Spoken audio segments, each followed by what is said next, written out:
السلام علیکم دوستو، آج میں رسول اللہ صلی اللہ علیہ وسلم کے ہجرت مدینہ کے بارے میں کچھ بتانے والا ہوں کہ ہجرت یہ ایک ایسا واقعہ ہے جسے اللہ تعالیٰ نے اپنے اولیاء اور ان کے دشمنوں کے درمیان فرق اور امتیاز کرنے کی ایک کسوٹی بنائی ہے، جس سے دین کا غلبہ اور نبی کی نصرت کا آغاز ہوتا ہے۔ تو ابتدائی 3 سال میں آپ صلی اللہ علیہ وسلم چھپ کر کے اسلام کی دعوت دیتے تھے، لیکن جب چوتھا سال آیا تو آپ نے اعلان عام کر دیا اور کھلے عام سب کو دین کی دعوت دینے لگے، اسلام کے بارے میں بتانے لگے، تاکہ آپ صلی اللہ علیہ وسلم حج کے موقع پر کعبہ شریف کے پاس جاتے اور وہاں جتنے دور دور سے اور جتنے دوسرے لوگ آئے ہوتے حج کرنے کے لیے سب کو اسلام کی دعوت دیتے تھے۔ اور اسی طرح سے مکہ میں کوئی اگر میلہ ولا ہوتا تھا وہاں بھی آپ جاتے تھے اور اسلام کی دعوت دیتے تھے۔ اسی طرح سے مکہ والوں کا کوئی تہوار ہوتا، وہاں لوگ اکٹھا ہوتے تو وہاں بھی آپ جا کر کے اسلام کی دعوت دیتے تھے۔ غرض کہ آپ قبیلہ قبیلہ میں جا کر کے اور گھر گھر میں جا کر کے اسلام کی دعوت دیتے تھے، لیکن آپ کے پیچھے کچھ کفار قریش لگے رہتے تھے۔ جہاں آپ اسلام کی دعوت دیتے تو پیچھے سے وہ لوگوں کو اسلام کی دعوت قبول کرنے سے منع کر دیتے تھے، تو لوگ آپ صلی اللہ علیہ وسلم کی بات کو قبول کرنے سے رک جاتے اور آپ کو تکلیفیں پہنچانے لگتے تھے اور ظلم و تشدد کرتے تھے۔ اسی طرح جب مدینہ کے کچھ لوگ حج کرنے کے لیے آئے تو ان کو وہ لوگ پہلے سے سنے ہوئے تھے کہ اسی زمانے میں کوئی نبی مبعوث ہونے والا ہے جن کی ہم تمام لوگ اتباع کریں گے۔ تو جب وہ لوگ یہاں مکہ میں حج کے لیے آئے تو آپ صلی اللہ علیہ وسلم کو دیکھا اور ان کو شبہ ہوا کہ یہی وہ آدمی ہے، یہی وہ نبی ہے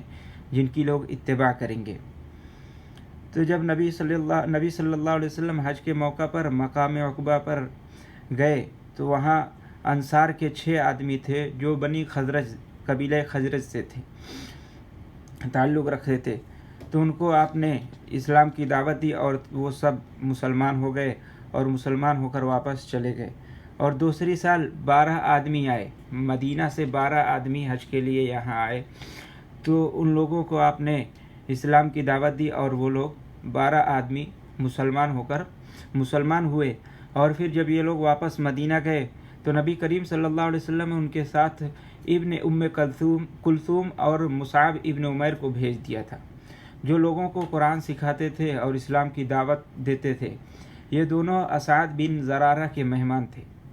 حضرت مصعب ان کے امام تھے۔ جب مسلمانوں کی تعداد وہاں 40 ہو گئی تو حضرت مصعب ابن عمیر جمعہ بھی پڑھانا شروع کر دیا اور دونوں اصحاب کے ساتھ ہاتھوں پر بہت سے لوگ مسلمان ہوئے، اور انہی میں سے اسعد بن حذیر اور سعد بن معاذ بھی ہیں۔ ان لوگوں کے مسلمان ہونے کے بعد بنو عبد الاشہل کے تمام لوگ مسلمان ہو گئے، صرف ایک آدمی باقی رہ گیا جو احد کے دن اسلام قبول کیا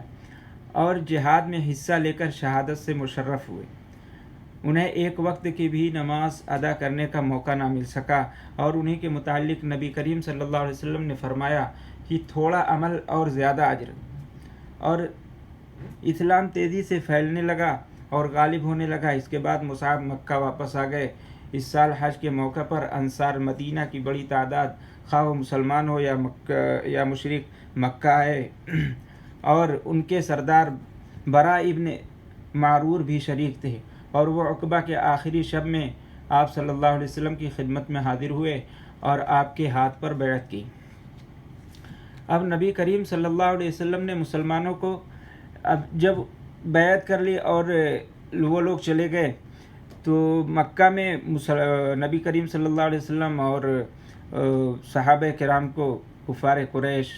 اور کفار مکہ ستاتے تھے اور تکلیف دیتے تھے،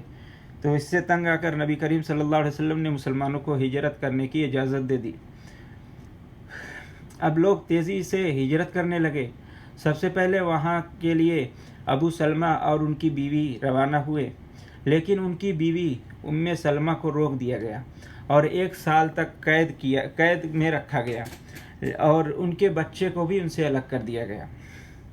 اور یہ 1 سال کے بعد اپنے بچے کے ساتھ مدینہ کی طرف ہجرت کر گئی، اور عثمان بن ابی طلحہ ان کے مرافق تھے، ان کے ساتھ تھے۔ اب اس کے بعد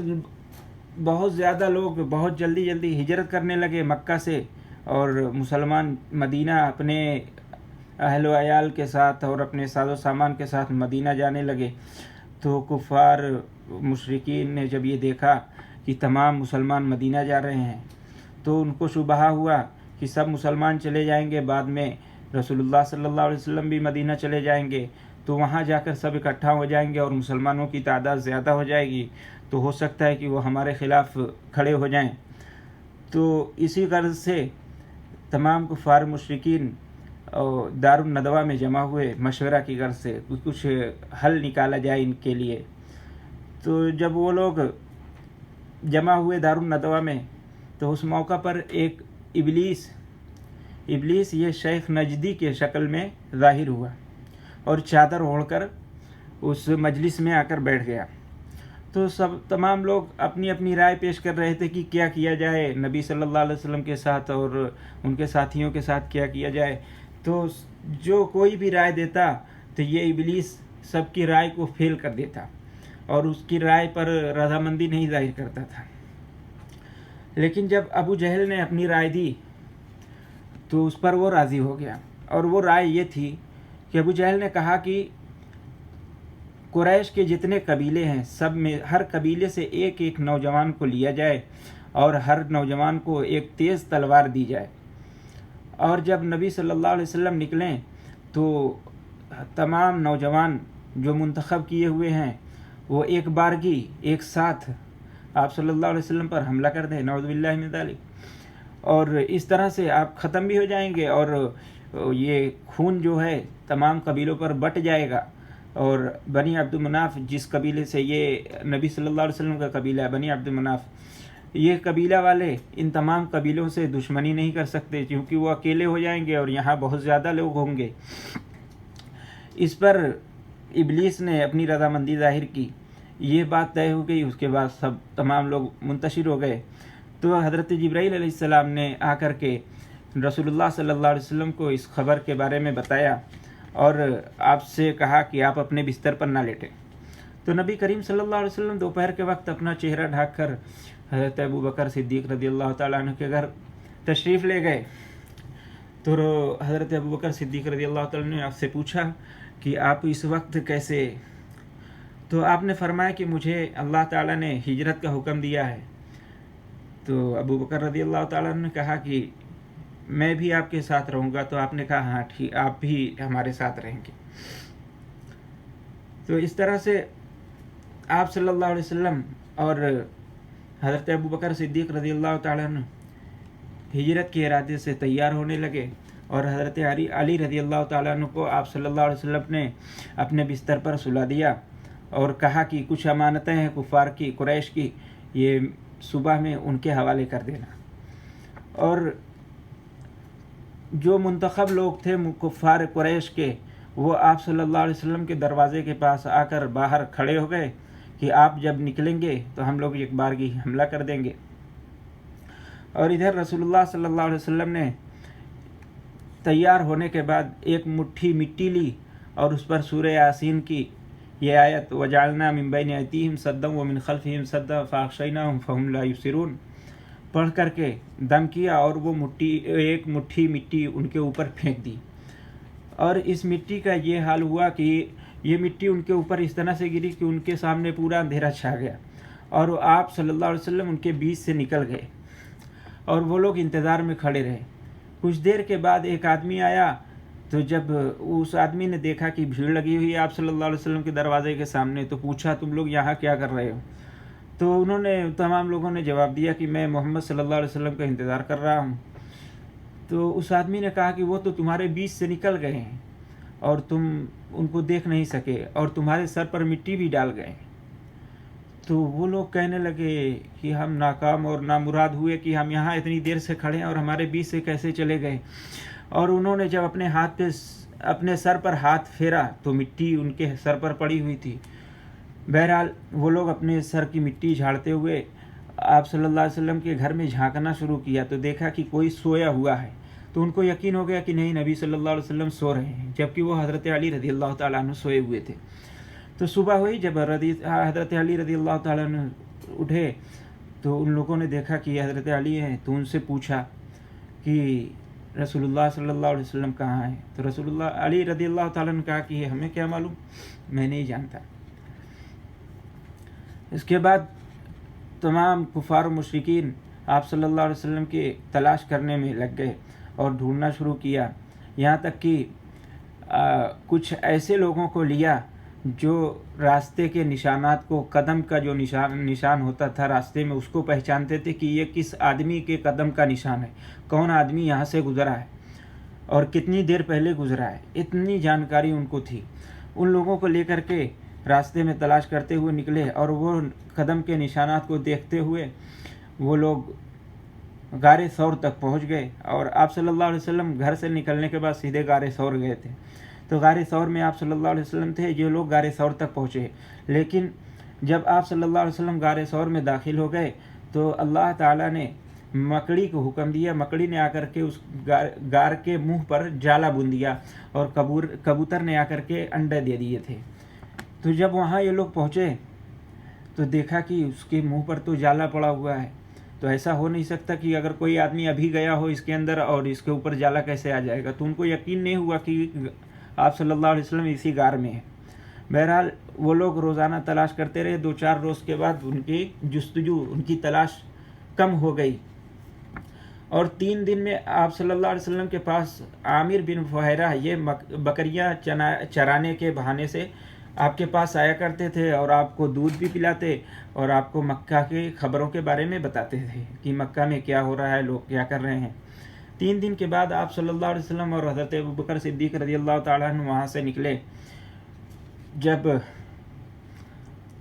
وہاں سے نکلے، آگے روزانہ سفر کرتے رہے، رات میں چلتے تھے اور دن میں چھپ جاتے تھے۔ تو جب وہاں سے ایک قبیلہ بنی مدلج ہے، ان کے محلے کے قریب سے گزرے تو ایک آدمی نے آپ کو دیکھ لیا، اور اس نے جا کر کے اپنے قبیلے میں شور کر دیا کہ 2 آدمی یہاں سے گزرے ہیں، میرے خیال سے وہ محمد صلی اللہ علیہ وسلم تھے۔ تو اس قبیلے کا ایک آدمی تھا سراقہ نامی، وہ اس بات کو سن کر سمجھ گیا اور سوچا کہ یہ کامیابی ہمارے سر آئے، بس وہ اپنی تلوار اور اپنے گھوڑے کو لے کر نکلا، آپ صلی اللہ علیہ وسلم کا پیچھا کرتے ہوئے آپ کے قریب پہنچ گیا، اور آپ صلی اللہ علیہ وسلم تلاوت فرما رہے تھے۔ تو حضرت ابوبکر صدیق رضی اللہ عنہ نے دیکھا کہ سراقہ ہمارے قریب آ گیا ہے، تو انہوں نے آپ صلی اللہ علیہ وسلم سے کہا کہ یا رسول اللہ، سراقہ ہمارے قریب آ چکا ہے۔ تو آپ نے مڑ کر دیکھا اور آپ نے اس کے لیے بد دعا کی۔ جب آپ نے بد دعا کی تو اس کا گھوڑا زمین میں دھنس گیا۔ یہ ماجرا دیکھ کر سراقہ آپ صلی اللہ علیہ وسلم سے معافی مانگنے لگا اور عہد کرنے لگا کہ میں آج کے بعد ایسا نہیں کروں گا۔ تو آپ صلی اللہ علیہ وسلم نے اسے معاف کر دیا،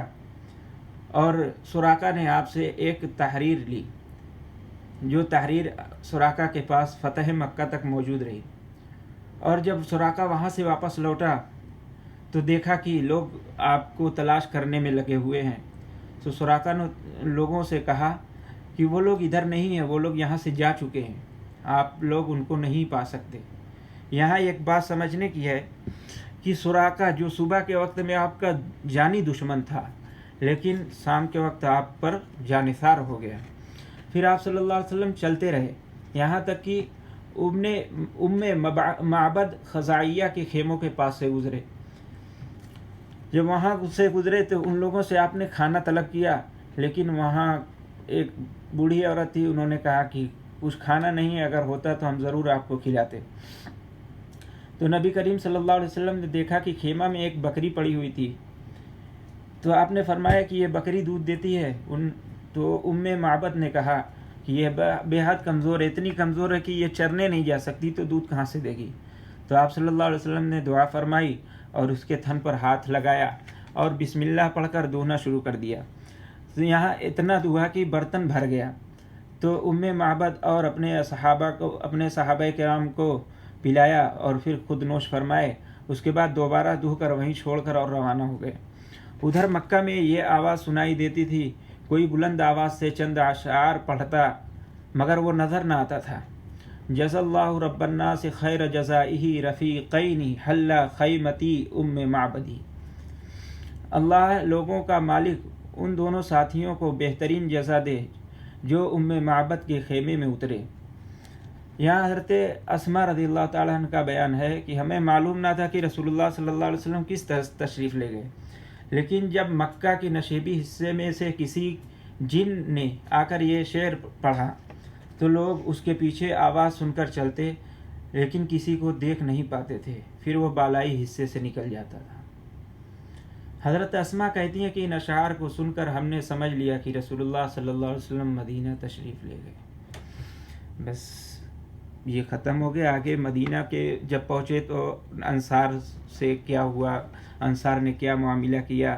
یہ اگلے بیان میں انشاءاللہ میں بتاؤں گا۔ السلام علیکم ورحمۃ اللہ وبرکاتہ۔